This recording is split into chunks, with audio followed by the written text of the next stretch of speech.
So, in between Crass and now, I've got Lifeboat Volunteer and Punch and Judy Man, but not at the same time. Yeah. How did they come about? Well, the Punch and Judy was...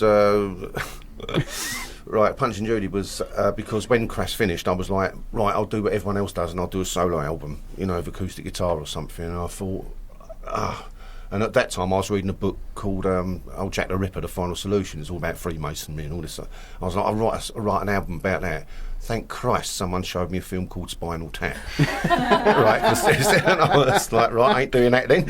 So, and then I thought, well, what used to scare me as a kid, and it was Punch and Judy. So I actually wrote out a script for like a radio play, if you like, of Punch and Judy. And basically, I to give myself inspiration, I made a Mr. Punch character.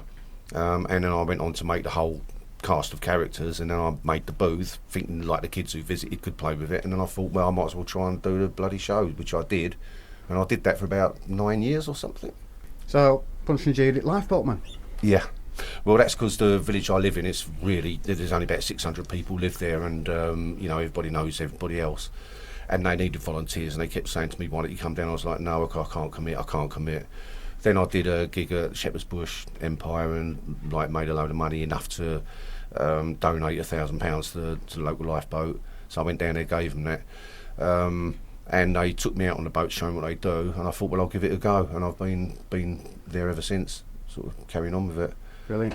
So there was all that, and now we've got Slice of Life. Absolutely. How did that come about? Because I read that it came out of a Chilean ash cloud. Yeah. I just pictured the three dramatic. Of you walking out from emerging from an ash cloud. But what's the real story? Well, what it was, we was on our way back from. This is going to sound really grandiose. We was on our way back from where the fuck did we come back? New Zealand.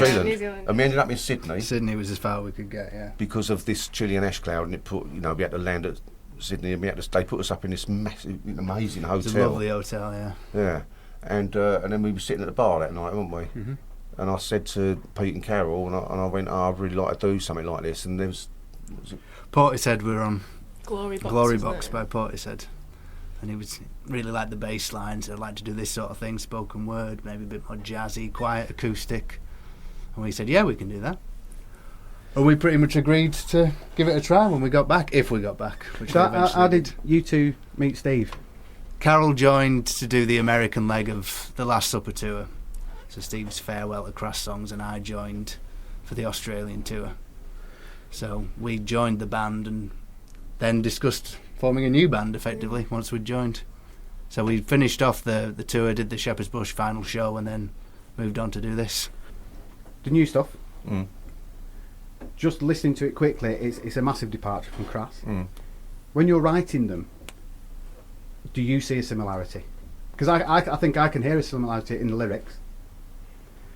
I think it's stuff that's been in my head for years and years, but I was never able to get it out before. I mean, it wouldn't have fitted with what Crass were doing, and it wouldn't have fitted with the other bands that I was playing with, because they didn't want to do acoustic stuff.